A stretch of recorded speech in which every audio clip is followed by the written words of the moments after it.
Hey, y'all, welcome to Musical Miles Podcast, where live music and great stories take center stage.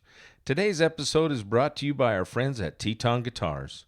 Whether you're picking tunes around a campfire or taking the stage at your favorite honky tonk, Teton Guitars delivers rich, soulful sound built for the journey. Learn more at tetonguitars.com. Now let's dive into some music and memories. You ready? As I'll ever be. All right. Hey, music lovers, welcome to Musical Miles Podcast. I am your host, Byron Duffin, and I am here with Mr. Dale Watson. Yep. And Mr. Watson, we're here in Chalice, Idaho at the Brown Brothers reunion. Yes, we are. I've been here a few times. What a great event. It's a fantastic event. Yeah. I think Idaho really ought to put them as a national treasure, the Braun families. I mean, they were on the Tonight Show with Johnny Carson. Oh yeah, no. So I mean, it's not like they were.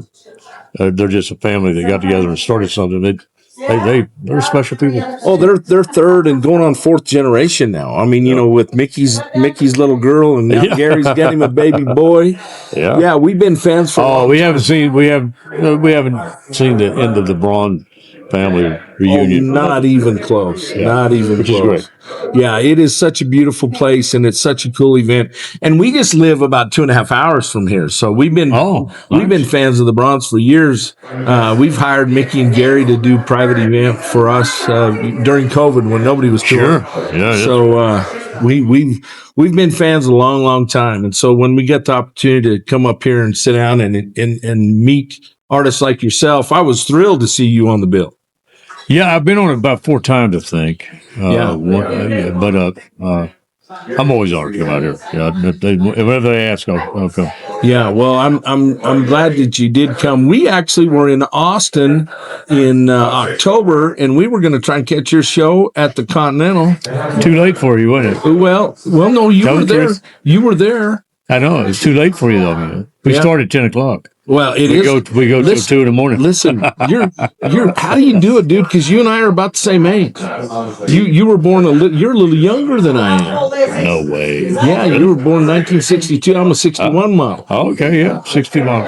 Yeah. So, but it is too late for me. But no, we to come. We actually went and saw the show Walt Wilkins was playing at the Saxon. Oh yeah, Walt. Yeah, Walt was playing at the Saxon. Well, you didn't lose there, man. He's great. Oh no! And then Tyler and the Train Robbers were there playing after Walt. And I don't know them. They're an Idaho band. Oh, okay. But Cody Braun and Jeff Crosby showed up that night, so we got to catch up with our Idaho boys. Right.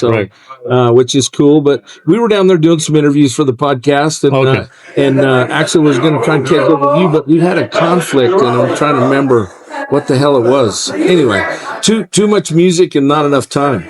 That's the way Austin, Texas is. Yeah. A lot of music and not a lot of time. Yeah, that's tough. But you've been there a long time. How long have you been? Well, you don't live there, do you? Or do you live there? No, I've never moved. I sold my house there, but I always had a place to live. When I sold my house, I bought an apartment there. Okay. And I bought a house in Marshall, Texas. And so I've never left Texas at all. Okay. But so I got an apartment in Austin. I got my main house is in Marshall. Okay. Where's Marshall? It's about 30 miles inside Texas from Shreveport. Oh, okay. You're in East near Texas. Longview. It's East Texas. We call it behind the pine curtain. Yeah, well, it is. And we chose that location because it's 5 hours from Austin and it's 5 hours from Memphis. Yeah, and in Memphis, I have a bar, a restaurant called Hernando's Hideaway. It's very famous. Jerry Lee, Elvis played there, Johnny Cash. Jerry Lee called his office. Charlie Rich was a happy hour guy. Booker T and the MGs were the house band. Wow. There's a lot of history in that place. How long you owned it? I've owned it since 2017. 17. And then I bought an Airbnb. I bought a house there and turned it into an Airbnb. Okay. And below the Airbnb is a recording studio. So I have to go back to Memphis a lot to take care of businesses. And it's perfect because it's only 5 hours from Marshall, my main place to stay. Sure. Good. And you're supporting your Lone Star beer there. You Congratulations. can't hear this, but I mean, actually, you probably can. The beautiful thing about Lone Star beer, you can hear it. You can. It's the only beer that's got volume. That's right. That's awesome. You can actually, folks, I want you to hear this. The National Beer of Texas. Listen to this. That's good, huh? Yeah, you've had to deal with Lone Star for a long time, haven't you? We've partnered for a long time. Yeah, I mean, my band. I didn't name my band from the beer. I named it for the Lone Star State and them being the Lone Stars. Yes. But it worked out. Yeah, it did work out. It's been a good deal for you. Yeah. So let's talk about your music, man. You've been around a long time. 30 plus albums. 35, 6. 36. I think this would be number 36. I think. I'm not sure. You just released one, or you're getting ready to? In the summer, yeah. Awesome. That's cool. The single's going to be Willie Whalen Whiskey. It's going to be a vinyl record. And the only song that's going to be digital, where people can get it on Spotify, all the different things. Sure. Will be the single with Willie Whalen Whiskey. Willie Whalen Whiskey. That's a great title for a song. What's funny is it was just a guy was wearing it on a shirt in San Antonio. At my show there, it just said, we're putting a shirt, Willie Whalen Whiskey. I asked him, I said, I just kept staring at it, go, what is that? Is that a band name or is that somebody have a song? What is that shirt? And the guy goes, I don't know. I like the shirt and I bought it at Kmart or Walmart. And I said, doesn't say anything on the back. He says, I don't know. So I just wrote the song right there on stage in San Antonio. Willie Whalen Whiskey. And it's turned out pretty good. Oh, that's great. That's great. Well, Unfortunately, we got busy here today and didn't get to come see your set. And I've always wanted to see you live. Well, you got lucky. And you got lucky. Your luck's going to run out one day, and you're going to see us. Oh no, our luck wasn't with us today. We really wanted to see you live. That's why one of the big reasons we came was because of Dale Watson. But as luck would have it, my luck ran out. We've been here 3 days doing interviews, and one the first day, 2 yesterday, and today about 10. So everybody wants to show up and sit down today and visit. Well, good. So, which is fantastic. But yeah, we know you've had a you've had quite the storied career. I've been lucky. I've been very lucky. Yeah. I mean, growing up in Pasadena, Texas, I was exposed to a lot of great music, and then Austin, of course. Austin's the live music capital of the world. Oh yeah. And so yeah, it's just been got the environment where I was welcome to do the kind of music I do. Sure. And because when I went to Nashville, I went to LA, and they want you to do what is on what's the mainstream is. And so I found it being back where in Austin there was an atmosphere that you found your audience. Your audience you either had an audience or you didn't. So right. I was lucky. I got an audience. Well, I know you did. Yeah, you did some time. You spent some time in L.A. You were down there about the same time. What, in the 4 or 5 years? In the mid '80s, right? Early to mid '80s to 1991. 91, yeah. So you were down there about the same time. We interviewed Willie from Wiley in the Wild West, and he said I've known Wiley a long time. Yeah, we actually when I interviewed him, he talked about you and that L.A. scene and the it was a pretty cool scene back then. You know, I mean, it was right on the heels of Dwight. Yep. You know, Dwight kind of busted it open up there, and then Rosie Forrest was kind of. Yeah, she's a dear friend of mine. She was touted to be the female Dwight Yoakam, you know, on Warner Brothers there with same album, Warner Brothers Reprise, and so a town south of Bakersfield came out that record. I mean, it was a very Bakersfield thing happening in L.A. in the mid '80s there, and I went down there because of that. But it really, it's. Sounds funny, but it's true that it got stomped to death. Literally. Really? The Bakersfield thing got stomped to death by line dancing. It literally took out roots music in California. And so, yeah, everything was sort of being line dancing and music that was conducive to that. So Bakersfield sound. Yeah, that honky tonk sound kind of went away, didn't it? Well, it just wasn't welcome anymore on the radio. So, Yeah. that's eventually why I went ahead and left there and went back to Texas. So what really? I mean, what drew you out there? I mean, was it Buck, No, Dwight, and those well, guys? yeah, absolutely. But it was Rosie Flores, who's a dear friend of mine.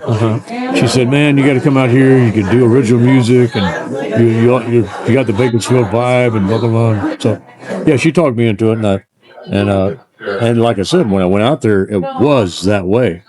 For the first 3 years I was there, it was everything was very roots and Bakersfield as far as country music was Sure. But it turned, as soon as the line dance caught on, it got stomped to death. Well, I mean, literally, like a spade coolie stomped to death. Yeah. So what did you? What were the clubs that you played out there in LA? I was I was in the house band at the Palomino. The Palomino. I played JR's Cowboy Palace, which has been in a million movies. You know what's interesting? I played a place that inspired me to do Sunday afternoons.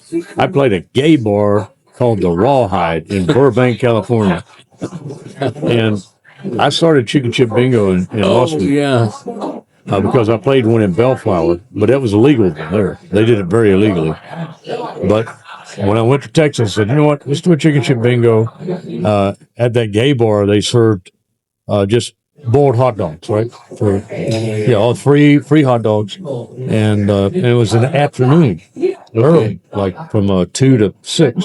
So I said, let's play in the afternoon. We'll have free hot dogs, and we'll do Chicken Chip Bingo. Right. And that was in 1999, and it's still going.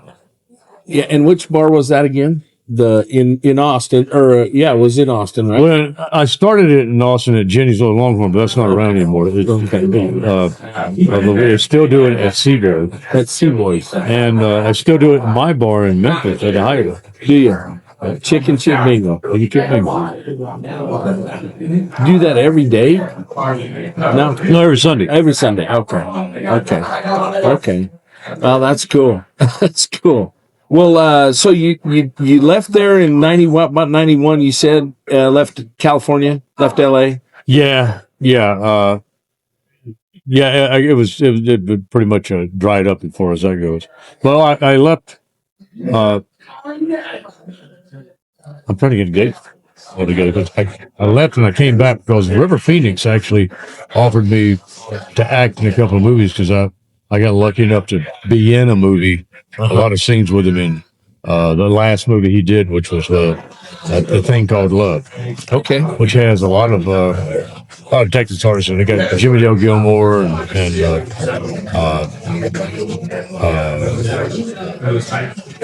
Moffett. Okay. And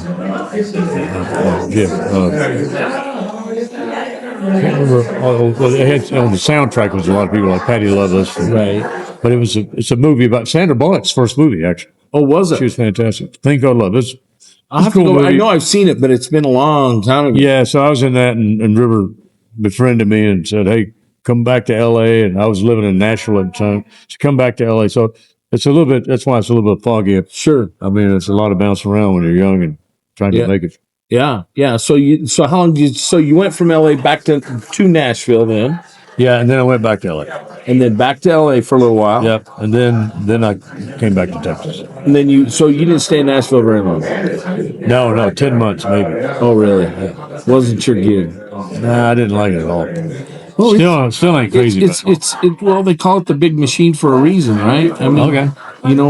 Right? That you go. Yeah, you kind of, and I got a lot of friends that live there, and sure, so I don't want to make them feel bad, but they're living their dream, doing it. But for me, as a Texan going to Nashville, it really sucks the energy and soul out of you with that whole industry.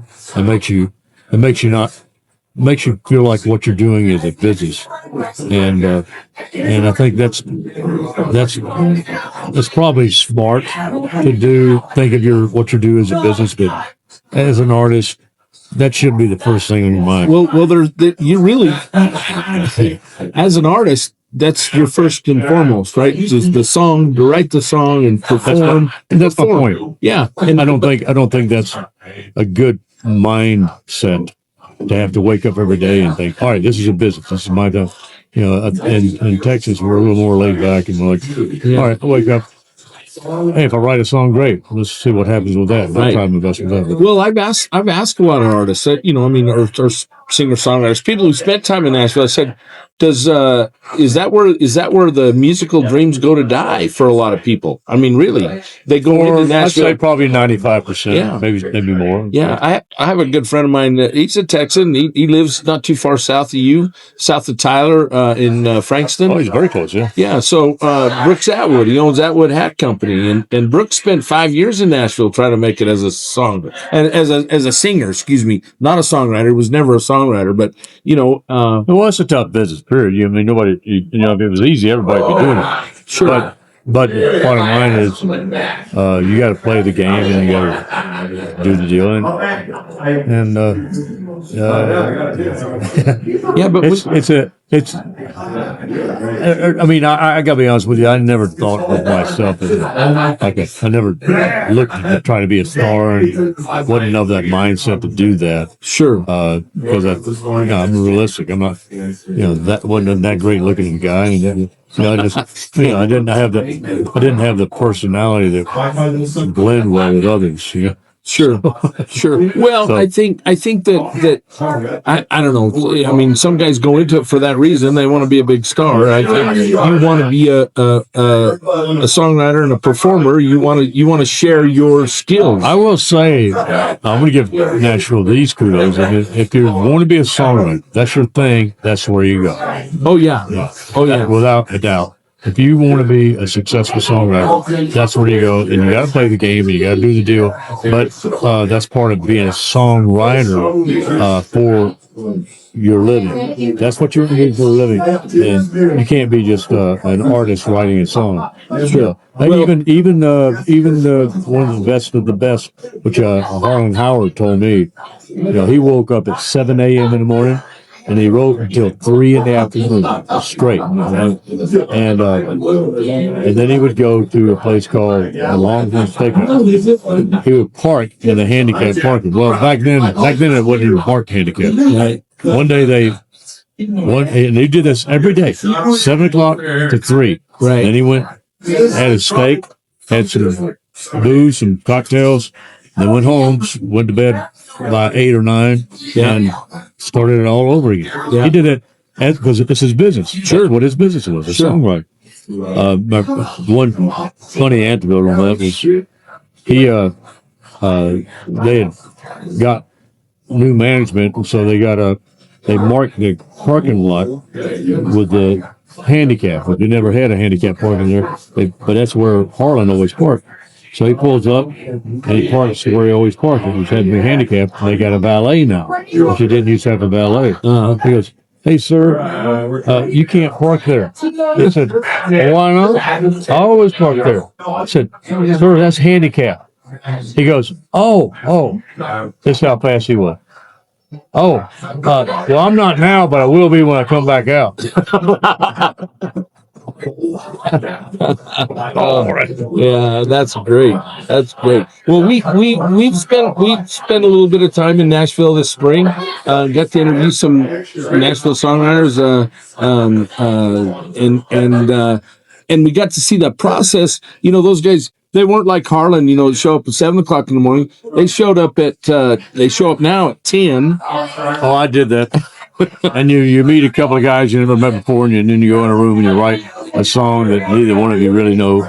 can relate to, but somehow somebody, that's called a pitch sheet. Sure. They give you a pitch sheet, and that's the reason I left. That was the day I go, okay, I'm not up for this. There were two other guys in this meeting that the publishing house I was writing for arranged. We went into this room. We got the pitch sheet. I was late, and so the other two guys decided on which song off the pitch sheet they were going to do. Now, the song they decided to do came from one of the people looking to record that day. That's what a pitch sheet is. Sure. All the people that are in the studio are going to record this week. Right. And they need a song. And they tell you what kind of song. Some people say, I just want a ballad. Nobody ever said I wanted a country shuffle. Nobody ever said I wanted a real country, hardcore country song. Nobody ever said that.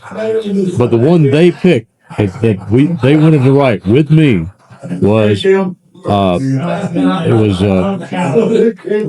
No, what's the daughter's name? Yeah, Judd. Not Ashley. No. What's that? Winona. Winona Judd was recording, and she was looking for a power ballad, pop power ballad, a la, and that's the key word. Pop power ballad a la Melissa Etheridge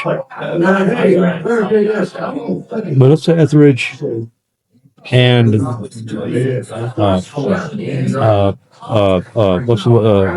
like Bonnie Raitt. Oh, Bonnie Raitt. So she wanted a power pop ballad a la Melissa Etheridge and Bonnie Raitt. So these guys thought, they're saying, we're going to write it. And then they turned me to, we're thinking about, what if we do a teenage girl and she gets pregnant? And I stand up and go, I'm out. That was the day I go, I'm leaving that. Well, three guys in a room, and we're going to pretend to be a pregnant teenage girl and write a power pop ballad. I said, I am out. Yeah, I got zero identification with this whole thing. Yeah, so but there's people who do that all the time, and they're millionaires. But country music's changed country music anymore. I mean, you are a country musician. You're honky tonk.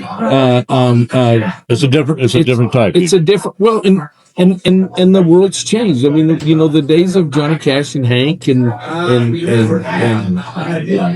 Buck Owens and that. The days of being discovered in a honky tonk are over. Oh yeah. No, if you can't be discovered online, you're not going to get discovered. No, matter of fact, the PR people are A&R.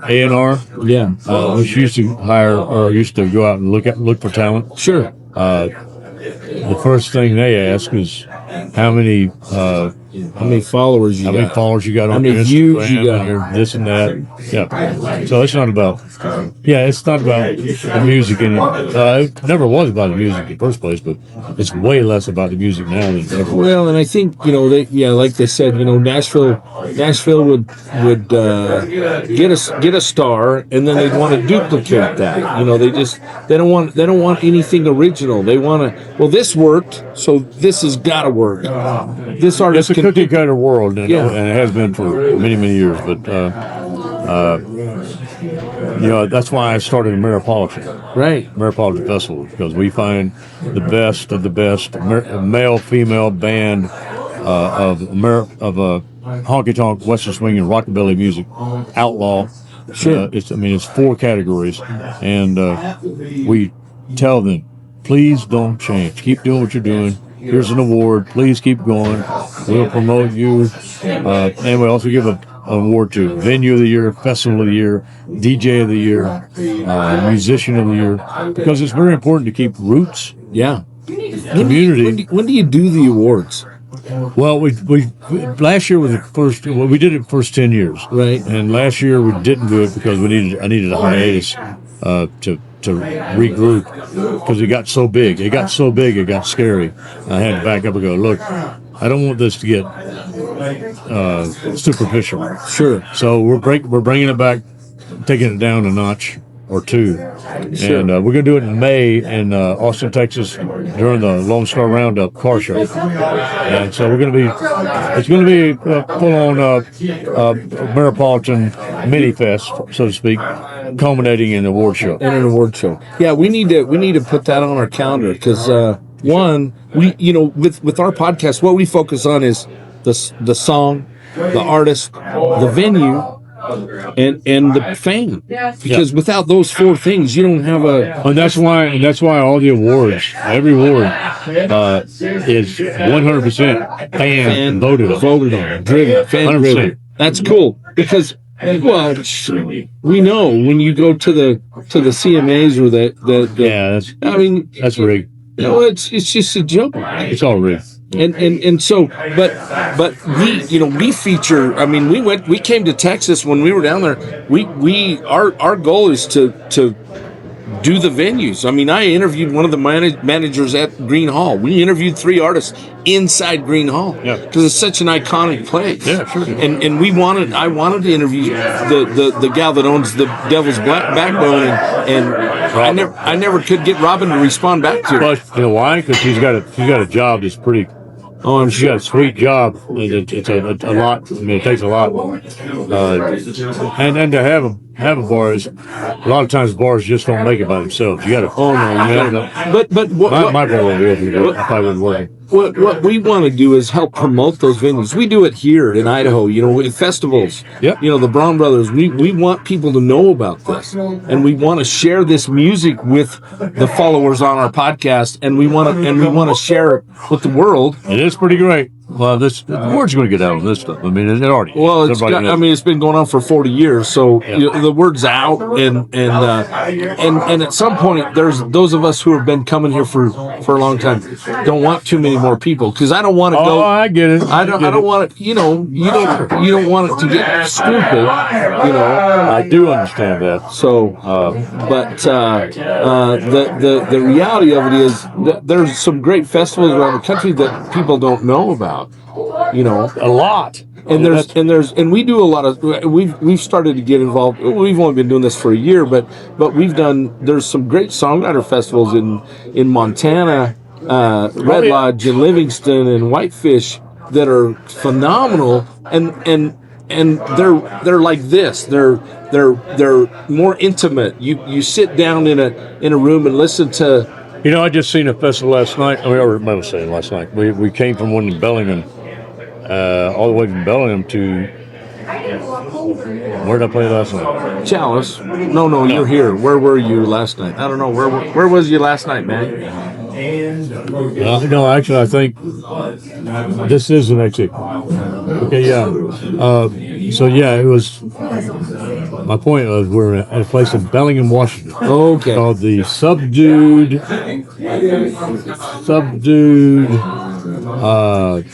String Band Jamboree. Okay. And it's a great festival. Okay. You won't believe how laid back that place is. Really? And it's been going on 25 years. Really? Check it out. Subdued String Band Jamboree in Bellingham, Washington. So you're right. There's lots of places and festivals. Yeah, and we want to share that. I know you've been very gracious with your time. Thank you so much for coming. I know. Thanks for having me. I appreciate the hell out of it. And I don't know whether you've got a minute long enough to play me a song. Would you play me a song on that guitar? It had to be short one. It's kind of loud, man. Yeah. Oh, you got to get. I got a pick. I got a capo on there if you need one. That's a Teton. That's an Idaho guitar company. Let's see. How about this one? Hey, I know my day's gonna get better when I smell that bacon frying in that pan. A fresh brewed cup of coffee and 2 eggs over easy. She knows how to make a happy man. Oh yeah. My baby makes me gravy. Yeah, a little grease and a little flour gives that woman a lot of power. Always seem to know what I'm craving. She keeps it buttered up, a whole lot of love. My baby makes me gravy. Now I come home from work in a hard day. She's standing there in nothing but an apron. Phil peas and rice and some chicken fries. My baby makes me gravy. And a little grease and a little flour. Guess that woman always seem to know what I'm craving.